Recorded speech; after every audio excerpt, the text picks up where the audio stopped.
हाय दोस्तों, मेरा नाम सचिन विश्वकर्मा है। स्वागत करता हूं आप सबका अपने यूट्यूब चैनल जनवी क्लासेस में।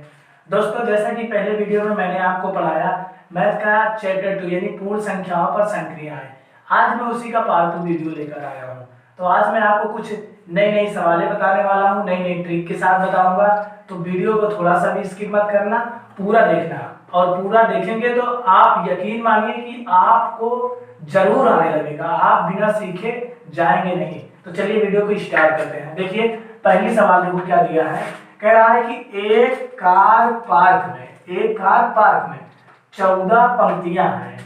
मतलब कोई कार पार्क है, कार को खड़ी करने का स्थान है, उसी को पार्क कहते हैं। तो वहां पर 14 पंक्तियां, मतलब पंक्ति मतलब 14 कतारें लगी हुई है। कह रहा है कि प्रत्येक पंक्ति में, प्रत्येक मतलब एक पंक्ति में 420 कारों को खड़ा करने का स्थान है। मतलब एक लाइन में 420 कारें खड़ी होती हैं। तो पूछ रहा है कि पार्क में कुल कितनी कारें खड़ी हो सकती हैं। ठीक, तो चलिए इसको देखते हैं कैसे लगती है सवाल। देखो आपको लिखना है, मान लीजिए कि ऐसे कोई आप मान लीजिए ऐसे ही बना लीजिए एक डायग्राम कि ये कार पार्क है, ये क्या है आपका पार्क है। ठीक, इसमें आपकी 14 पंक्तियां हैं। मतलब पंक्तियां मतलब ऐसे लाइन है, ऐसे ये तो मान लो स्तंभ, ये 14 ऐसे मान लो आपकी पंक्तियां हैं 14। और एक पंक्ति मतलब यहाँ पर ये पंक्ति में 420 कारें खड़ी हो सकती है। देखो एक पंक्ति में 420 कारों को खड़ा करने का स्थान, मतलब इस लाइन में अंदर 420 कारें खड़ी हो सकती है। तो पूरे पार्क में मतलब इसमें सब में कुल मिलाकर कितनी कारें खड़ी हो सकती हैं। तो एक का दिया है और 420 का पूछ रहा है, तो गुणा कर देंगे। तो यहाँ पर लिखेंगे एक कार पार्क में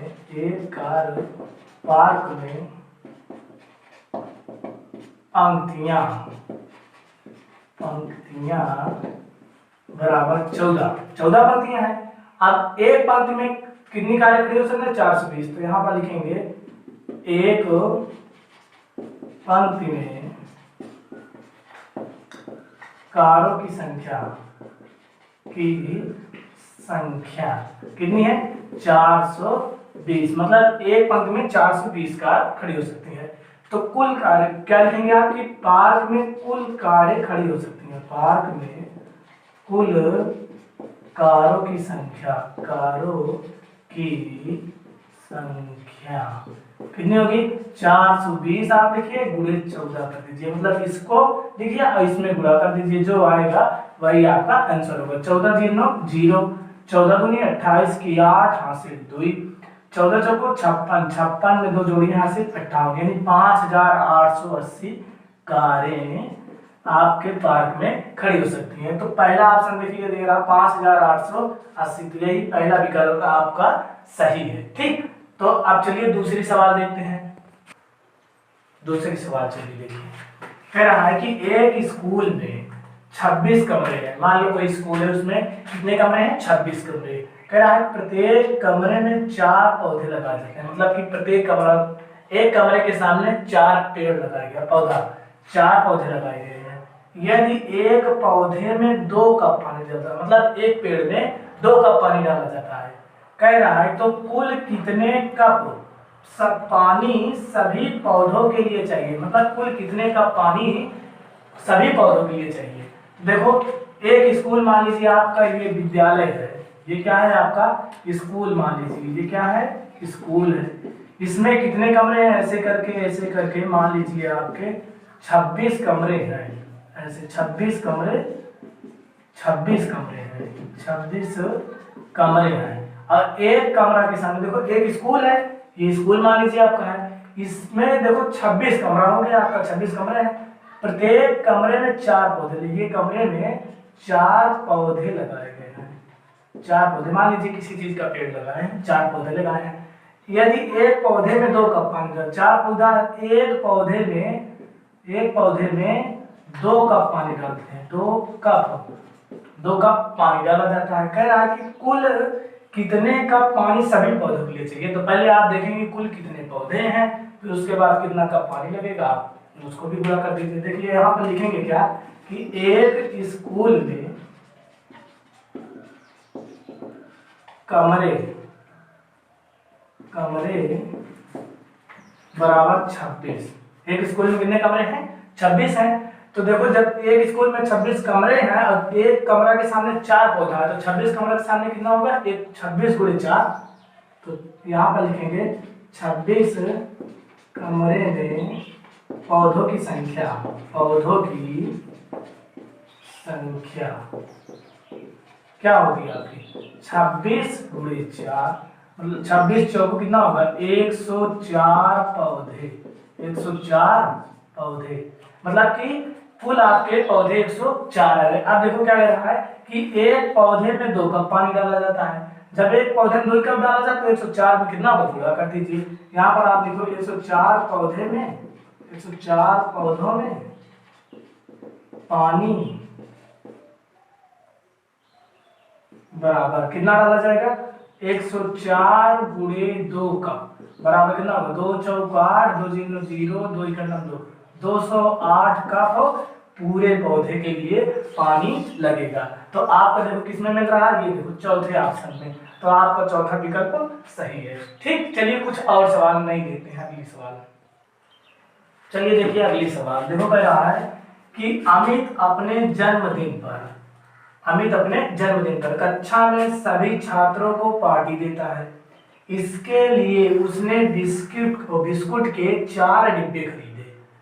प्रत्येक डिब्बे में 8 बिस्कुट है। यदि उसकी कक्षा में 28 छात्र हो तो प्रत्येक छात्र को 1 बिस्कुट देने के बाद निम्न में कौन सा व्यंजक बचे हुए बिस्कुटों की संख्या दर्शाता है? आपका ऑप्शन दिया 4 गुणे 8 प्लस 32, 28। दूसरा ऑप्शन दिया 28 माइनस 4 गुणे 8। तीसरा ऑप्शन दिया 28 माइनस 8 गुणे 4। चौथा दिया 4 गुणे 8 माइनस 28। कह रहा है कि इनमें से कौन सा व्यंजक बची हुई बिस्कुटों की संख्या दर्शाता है। मान लो अमित कोई लड़का है, एक लड़का है, तो वो कह रहा है कि उसका जन्मदिन है, उसका बर्थडे है और वो अपने बर्थडे पर जितने उसके दोस्त हैं वो सभी को पार्टी देता है।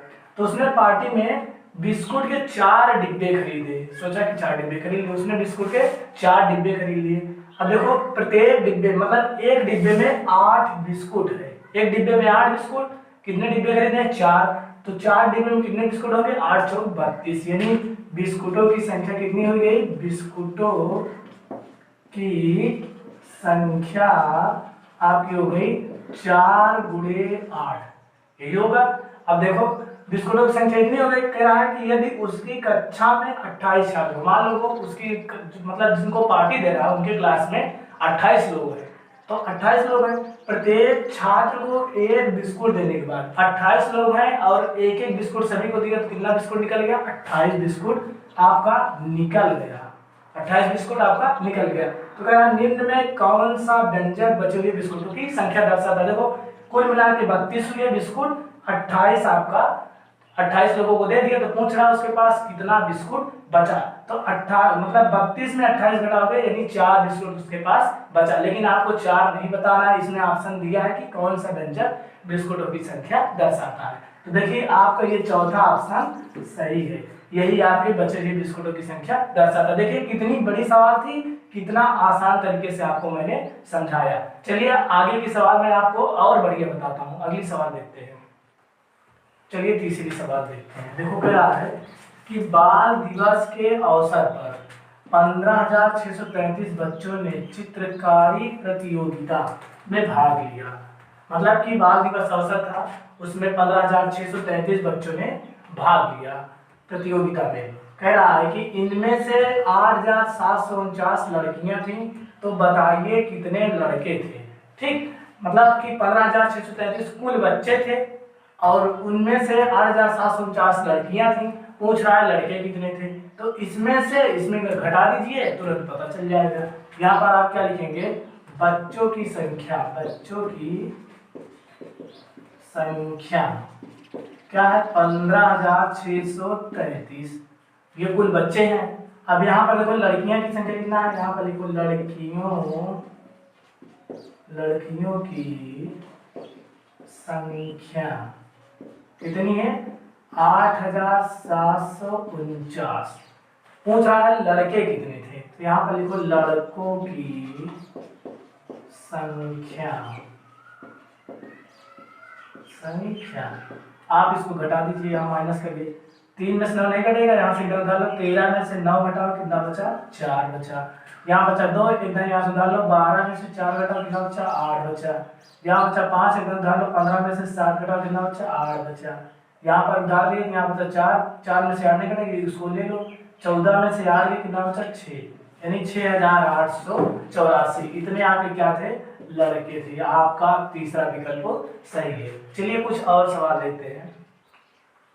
चलिए देखिए सवाल कह रहा है संख्या 36,490, संख्या क्या 36,490 में अंक 6 और 9 को परस्पर बदल दिया जाता है। मतलब कि ये 6 की जगह 9, 9 की जगह 6 को परस्पर बदल दिया जाता है, तो नई प्राप्त संख्या और मूल संख्या के बीच का अंतर क्या है।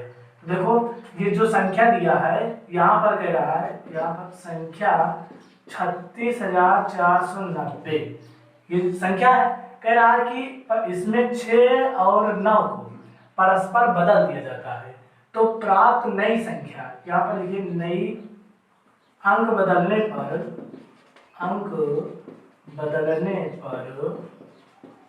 नई संख्या क्या बनेगी। यहाँ पर 6 की जगह क्या लिखेंगे 9, यहाँ पर 3 ऐसे लिख लो, 9 लिख लो, यहाँ 4 ऐसे लिखा रहेगा, और 9 की जगह क्या लिखेंगे 6, यहाँ पर 0, 39,460 ये नई संख्या है। और मूल संख्या मतलब जो पहले वाली संख्या थी, यहाँ पर लिखिए मूल संख्या क्या थी 36,490 में अंतर, यानी का अंतर घटा दीजिए आप, अंतर मतलब घटाना, 0 में 0 घटा 0, 6 में 9 नहीं घटेगा, इधर डालो, 16 में से 9 घटाओ 7, यहाँ बचा 3, इधर डालो, 13 में से 4 गए 9, यहाँ बचा 8, 8 में से 6 गए कितना बचा 2, 3 में से 3 गए 0, यानी 2,970। आपका दूसरा विकल्प सही है, यहाँ पर आप 0 लिख सकते हो, 2970 यही आपका तीसरा विकल्प है, यही आपका सही है। चलिए अगली सवाल देखते हैं। देखो क्या है, एक कार्टन में 125 पुस्तकें पैक होती हैं। मान लीजिए कोई कार्टन है, उसमें 125 पुस्तकें पैक होती हैं। कह रहा है 35,875 पुस्तकों को पैक करने के लिए कितने कार्टनों की आवश्यकता होगी। देखो एक कार्टन में 125 पुस्तकें होती हैं और 35,875 पुस्तकों को पैक करने के लिए कितने कार्टनों की आवश्यकता है। सिंपल है, आप भाग दे दीजिए तुरंत उत्तर आ जाएगा। यहाँ पर आप लिखेंगे एक कार्टन में पुस्तकें कितनी है 125, एक कार्टन में कितनी पुस्तकें हैं 125 पुस्तकें पैक होती हैं। 35,875 पुस्तकों को पैक करने के लिए कार्टनों की आवश्यकता, पुस्तकों के लिए